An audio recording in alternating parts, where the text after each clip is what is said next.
So guys, welcome back to the channel. I do want to say right now that the timestamps are in the description if you want to skip forward, because that could be long-winded. But this right here is the Moto Edge 2026. It only comes in this one color, which is like military green, olive, gold. I don't know what they call this color, to be honest with you. I'm not a huge fan of it, but it did grow on me over a little bit of time after using it. It actually closely resembles my case for my sound cord, so it's one of the reasons why I kind of like it. It still has that texturized background, but it doesn't feel the same as the earlier days of the Edge 2024 or Edge 2025 or the earlier G styluses that had more leather on the back. I'm not sure what this material is. It feels more vinyl than anything else, but I mean, it is a solid looking design overall, though I do think that the color really brings up how cheap the phone looks, but it's still a nice device. Now, the things you're going to notice immediately is the fact that this is a 6.3 inch screen rather than a 6.7 that the other models had. There's no more curved edges. They got rid of that. They still have this button right here, but instead of it being a action button, it looks like you have to use it for like more so Moto AI features and things like that, which, you know, I don't know anybody really uses the Moto AI. Also on top of that, it no longer has 256 gigs. Instead, it's 128. And they want $600 for this. Now, is it worth $600? Absolutely not. But for Cricket, I got it for $20 as a port. It's $50 as a new line of service, and then it's $429 if you're upgrading. If you go to Motorola's website, I think they still might have this deal, maybe not, where you can get the watch and the earbuds along with this for a certain price tag. And when you combine that value, then it's worth it. But if we're talking about the phone separately, no, it's not. But it's still decent at what it does, and that's what this review is for, to determine whether it's worth purchasing for you in particular. Anyway, let's get into this video. Timestamps are in the description. Let's not waste any more time.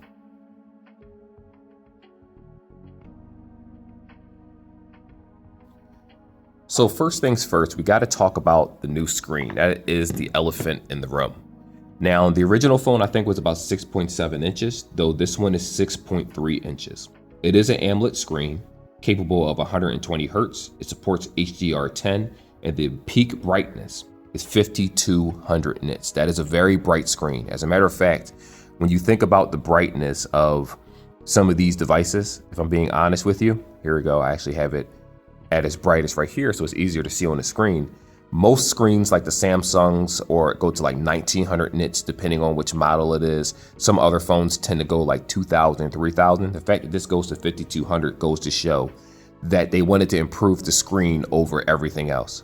I'm assuming your viewing experience is what Motorola thinks is going to catch the viewers. Personally, I think having a bigger screen is always better, especially at this price tag, but having a smaller phone at 6.3, shockingly, you know, it's been years since I had a phone this small. And I like it. I do like the phone. It does work very well. There aren't any dead touches or anything like that when it comes to swiping. It's super responsive, and it does look good to the eye, especially if you set different things like wallpapers. Moto was known for having like really dim lighting a lot of times with their older phones, but around the 2024s and higher, that's when they really revamped themselves. I think it was 2023 when they did that. So this is the result of them switching up their design and their screens, and I think that that's actually pretty good. So to talk a little bit more about the screen, 6.3 inches, it is 1216 by 2640 pixels.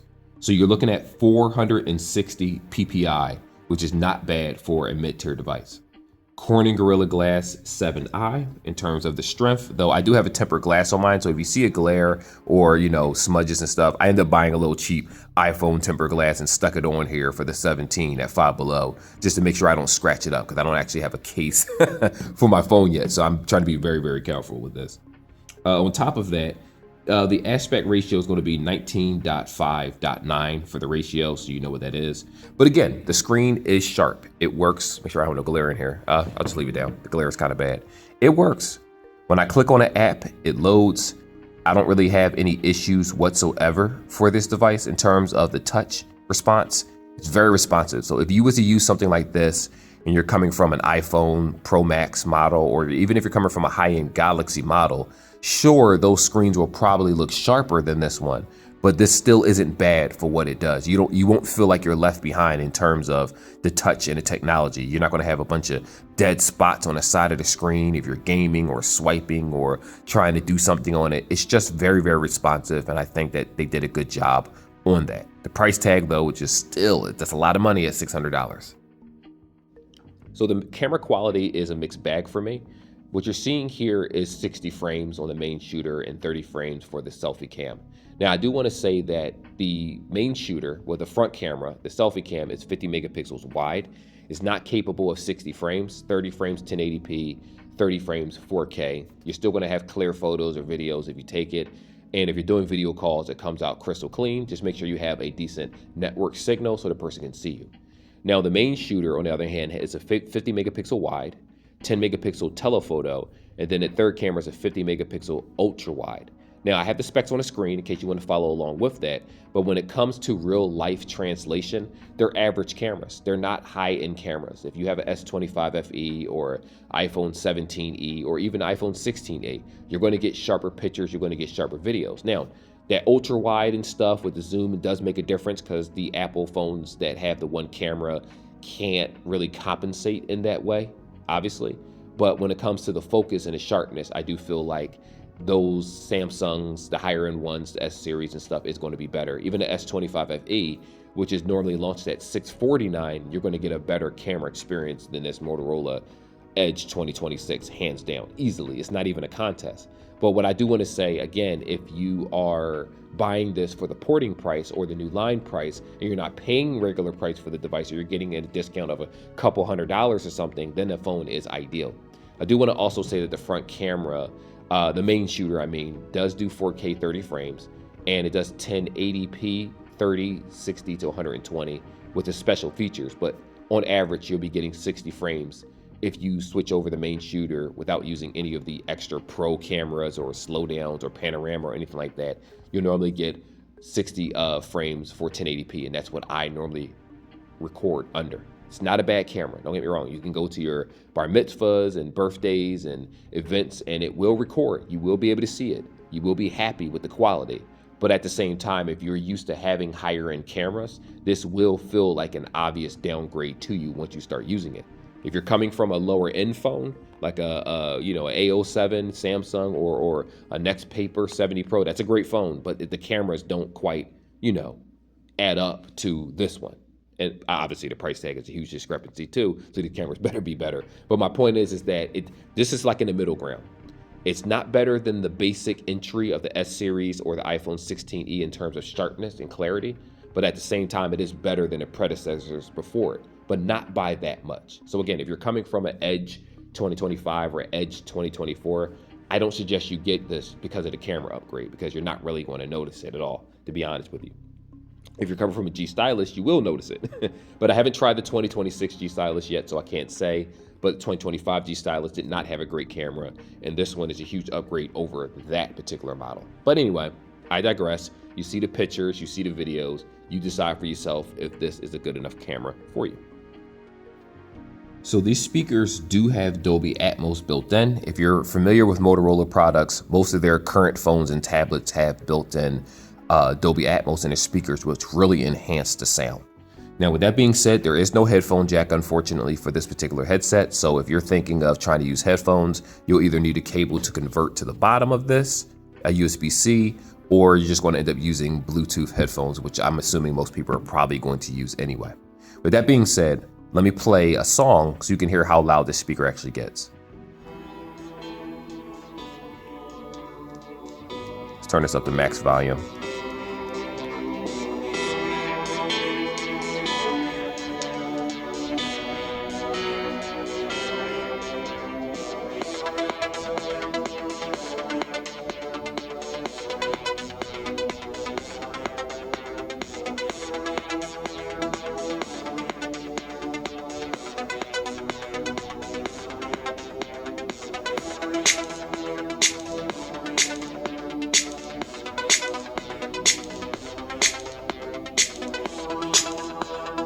Okay, so that's a little speaker test right here. So let me just add a little bit more info to this.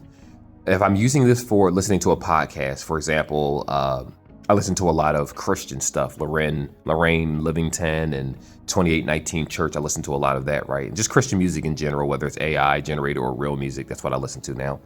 And this is very loud. The speaker is very, very loud. If you use other phones, like mid-tier devices, like the next Paper 70 Pro, you can tell the difference between the two. If you're using something like a Samsung A37, you're going to notice the difference. Now, I will say that the A37 also has their own, I think Dolby Audio or something built into it, like some, not spatial audio, but they have their own thing too. But this is not bad at all for this phone. I like it. It's loud. If I'm playing something in the kitchen, for example, and me and my wife are cooking, this is loud enough where we can have conversations and the speaker will still overpower us because of how loud it is. Now, naturally, a lot of people are going to use Bluetooth headphones, Bluetooth speakers like I do, so speakerphone doesn't mean that much to me. But for the person that does use a speakerphone, let me just play it again for you. This is 100%. It's loud. It's a very loud speaker and it's strong, and I do like this. They did a good job on the speaker, to be honest. The performance for this phone is okay when it comes to gaming. The reason why I mention gaming in particular isn't because I expect people to necessarily play games on it, but it's primarily to say that you got to remember that different people, different demographics are going to want this phone. If you're buying it just for talking text and checking emails and watching videos or doing like some type of editing, like PDF files and stuff, then you shouldn't have any issues whatsoever with this. But if you're playing it for gaming, some games are going to lag. Some games are going to be required to be played at medium or lower end settings. Warframe is going to be one of those games. Minecraft needs to be played on simple settings so that you won't really experience any lag with it. But I do want to say that compared to some of the other phones that I've reviewed, this is not bad. Now, is this going to outperform your iPhone 17e or even 16e or even 15? No, it's not going to do that. It's not more powerful. Is it going to outperform your S25 or S24 FE or something? Absolutely not. If you're coming from a high-end flagship device or like the baseline flagship device, then you're going to be like, okay, this isn't going to compare in terms of speeds or anything like that. But I do think that the overall performance for this is surprisingly good. It is decent. I'm able to play games, Minecraft, Call of Duty Mobile, different emulators, Warframe, the Surge, Resistance, things like that. They work just fine with this, which is shocking to me because I wasn't sure how it was going to be, but Motorola definitely delivered in the department with this processor. It is a 7450 Dimensity chip. I don't know if I mentioned that earlier, which is a mid-tier chip, but as long as optimization is good, then even a mid-tier chip can be decent over time. Now, some people may feel like this phone isn't worth it, primarily because you're only going to get a couple years of software updates on this. Motorola really drops the ball when it comes to software updates. You would think that they would, what's the word here? You would think that they would give you about at least 4 years of OS and software updates, but they don't. The competition still does much better than them. But again, if you're getting this for the prepaid market or something, this is perfectly fine. I don't have an issue with it. Remember, I only paid $20 for porting.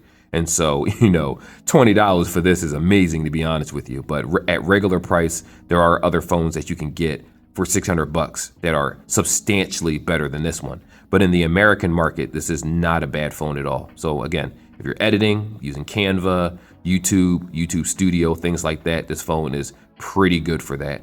When you start using it for heavier reasons, you start noticing the sluggishness a little bit because it is a mid-tier device. But I think that most people will be fine for something of this caliber. Because if I can do it and I do YouTube videos and edits and things on a regular basis, then I'm sure the average person that just wants a nice phone that works, that looks good and, has a sharp screen, decent speakers, this is definitely it. I'm sorry, I dragged on this part, but I think it was necessary to just give you guys a realistic assessment. Not everyone's going to play video games on their phone, which you may not care about this, but the fact that it's so fluid, the fact that it works so well just goes to show even when I'm using it for higher end stuff, it's still not faltering. And that's the point. This is going to probably stand the test of time for the years that you have it, as long as you don't crack it and you keep it, keep the viruses at a minimum with the doom scrolling. But anyway, it is not bad for what it does for gaming. I really like the device. So there's two things we need to talk about. One is biometrics. One is going to be the camera capacity. So this does have a 5,000 mAh battery built into it. You're looking at 68 watt wired charging, or 60 to 68. And then you're also looking at 15 watt wired charging. Now this does fast charge just like the previous models. Keep that in mind. Now with that being said, biometrics is you have a fingerprint and you have a face unlock. So I'm just going to unlock this so you guys can see how easy it is. I actually have it set on both fingers right here. Oh, do it like this way. Well, I'm not holding the phone naturally. If I hold the phone naturally and do this, it unlocks without a problem. Let me just hold the phone like a normal person so I won't look crazy in this video. And if you look on this side, if I did do biometrics with both, it unlocks without issue. It's because I'm holding it awkwardly and the stand is directly in front of this phone. But yes, the biometrics is going to be used to sign into your applications, to remember passwords, things like that. If you have banking information, you'll use the biometrics to sign in that way. If you're using your Google Wallet, for example, then biometrics will verify that. The face unlock is not used for any password reasons. It's strictly used to unlock your device, and that's pretty much it. But I will say that the face unlock is very, very responsive. And again, if you've had the G Stylus 2025, 2024, even 2020, I don't know about 2023, but if you had those other models of the Edge, you already know that within the last couple years, the face unlock and the fingerprint scanners for motos have been exceptionally well. One thing they need to work on is their software support, but that's another day, another conversation. So now to end this video, I'm going to show you something real fast. If you go to your system and privacy, or on this Motorola phone, it will actually be called, system and privacy right here. You have the option for it says device unlock. This is where it says face unlock, face and fingerprint unlock, theft protection.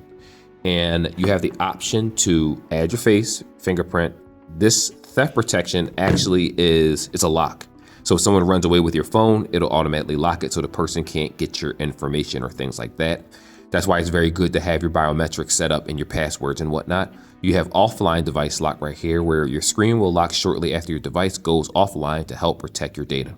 Now, I do want to say that Motorola also has a plethora of features, like you can shake your phone and it brings up your, flash and things like that. And it does have a lot of customization. I'm not showing that in this video, primarily because we're just talking about the phone performance and how it hacks, not so much the software itself. But I haven't really had any issues with the software, and which is shocking to me, to be honest with you. But if you're going to sell a phone for nearly $600, you better not have any issues with the software. But yes, this is a decent phone. So even when it comes to your PIN unlock, let me just put my code in real fast right here.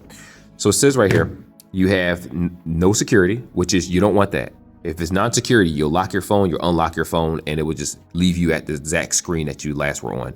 Swipe means when you lock your screen, you swipe up, and it'll just be like a little lock screen, and then it'll bring you to your main menu. Pattern is the numeral pattern thing. I'll show you right here. Oh, sorry. Pattern, here we go. Like right here, that's the pattern. Now, I'm not doing that, of course, because I don't really need that crap. Pattern's not for me. I could care less about that one. I like the pen one, which does numbers right here. But lastly, we also have password, and password is you can type in symbols, numbers, whatever combination it is. This is going to be the most secure one to unlock your phone. I'm not going through that to unlock my phone. A numeral pin is good enough. To be honest with you, any information on my phone, I can remotely wipe it anyway, or it'll be locked. People aren't going to get into it, and I will remove all my information.